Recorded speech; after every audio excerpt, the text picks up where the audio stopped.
Well, welcome everybody yet again to Junk Shop Library's Improv Bible Study. We will be turning today to the 43rd chapter of the book of Genesis. Make sure you're subscribed and turn your notifications on so you know whenever we inflict another one of these on this poor, long-suffering world. And hit those thumbs ups. 43. And the famine was sore in the land. And it came to pass, when they had eaten up the corn which they had brought out of Egypt, their father said unto them, Go again, buy us a little food. And Judah spake unto him, saying, The man did solemnly protest unto us, saying, Ye shall not see my face, except your brother be with you. If thou wilt send our brother with us, we will go down and buy thee food. But if thou wilt not send him, we will not go down. For the man said unto us, Ye shall not see my face, except your brother be with you.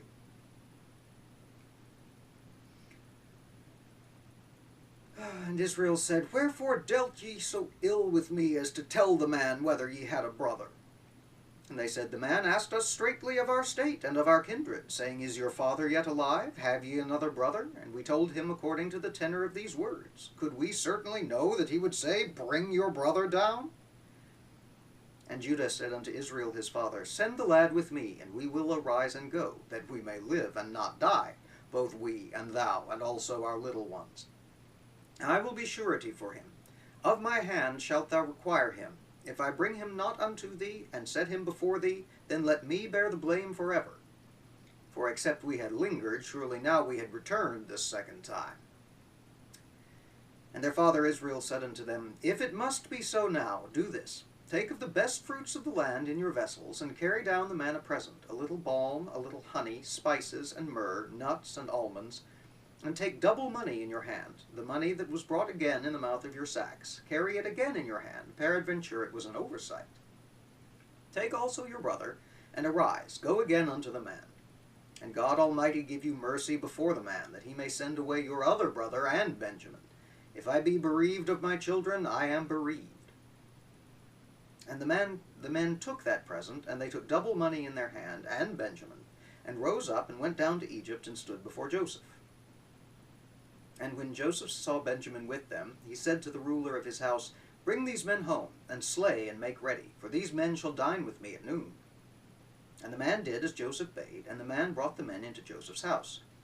And the men were afraid because they were brought into Joseph's house. And they said, Because of the money that was returned in our sacks at the first time are we brought in, that he may seek occasion against us, and fall upon us, and take us for bondmen, and our asses. And they came near to the steward of Joseph's house, and they communed with him at the door of the house, and said, O sir, we came down indeed at the first time to buy food. And it came to pass, when we came to the inn, that we opened our sacks, and behold, every man's money was in the mouth of his sack, our money in full weight, and we have brought it again in our hand. And other money have we brought down in our hands to buy food. We cannot tell who put the money in our sacks. And he said, Peace be to you. Fear not. Your God and the God of your father hath given you treasure in your sacks. I had your money. And he brought Simeon out unto them. And the man brought the men into Joseph's house, and gave them water, and they washed their feet, and he gave their asses provender. And they made ready the present against Joseph came at noon, for they had heard they should eat bread there. And when Joseph came home, they brought him the present which was in their hand unto the house, and bowed themselves to him to the earth. And he asked of them their welfare, and said, Is your father well, the old man of whom ye spake? Is he yet alive? And they answered, Thy servant our father is in good health, he is yet alive. And they bowed down their heads and made obeisance. And he lifted up his eyes, and saw his brother Benjamin, his mother's son, and said, Is this your younger brother, of whom you spake unto me? And he said, God be gracious unto thee, my son. And Joseph made haste, for his bowels did yearn upon his brother, and he sought where to weep, and he entered into his chamber, and wept there. And he washed his face, and went out, and refrained himself, and said, Set on bread. And they set on for him by himself, and for them by themselves, and for the Egyptians, which did eat with them by themselves, because the Egyptians might not eat bread with the Hebrews, for that is an abomination unto the Egyptians. And they sat before him, the firstborn according to his birthright, and the youngest according to his youth, and the men marveled one at another. And he took and set messes unto them from before him, But Benjamin's mess was 5 times so much as any of theirs, and they drank and made merry with him. Genesis chapter 43.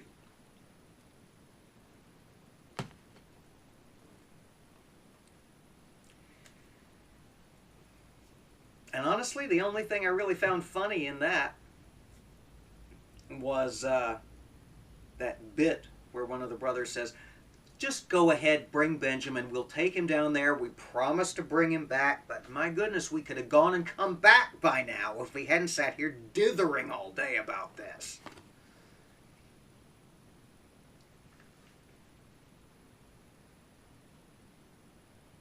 And of course, the steward of Joseph's house,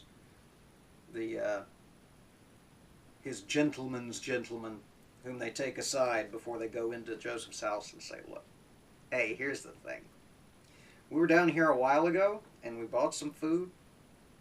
We were halfway back up to Canaan, and we discovered that the money we paid for the food was in our backpacks, and we don't know what's going on. We don't know how it got there. Nobody saw it go in, but we brought it all back. You can count it.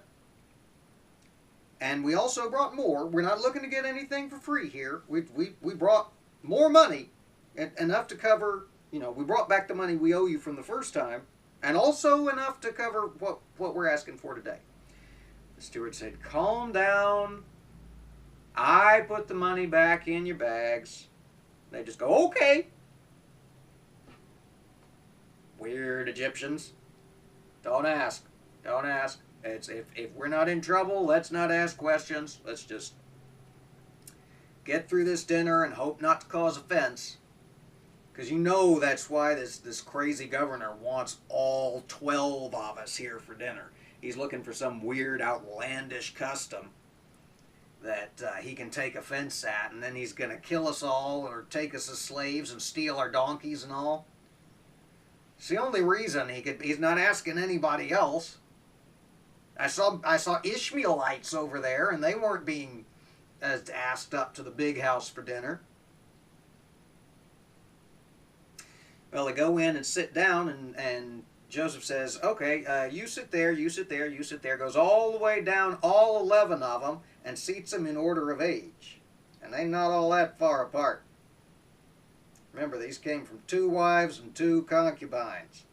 Well, generously concubines, the 2 slaves belonging to the wife of the man who fathered children upon them. So you could conceivably have all 4 of these in, what, 3 years? Or not 4, all 12 of these in, what, 3 to 5 years, assuming everybody's in good health and ready to go.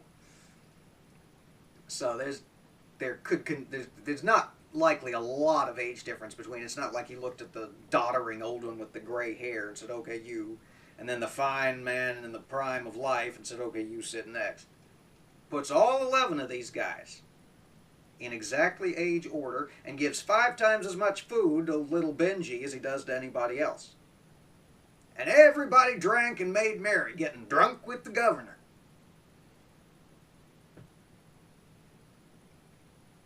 That's all that happens.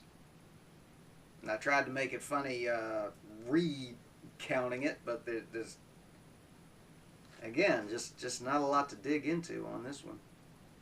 Oh, and the separate place settings for the Egyptians.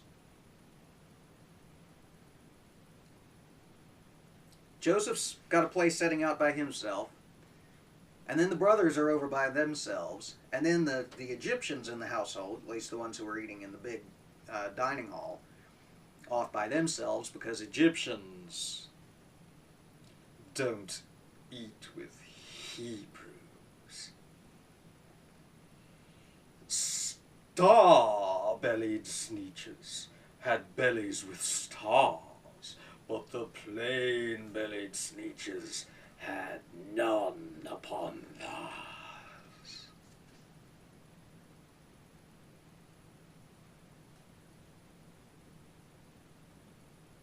All right, well, we'll be back soon with chapter 44. For such busy little chapters, there's not a lot going on. It's just a straightforward story. Hello, camera. Thank you. Just a straightforward story with not much going on in it, really. So everybody take care and be safe. We'll see you back here again soon. Make sure you subscribe. Hit those thumbs up buttons for me. It really does help. And as always, anything that you missed in the playlist down here in the corner. Y'all be safe. Take care.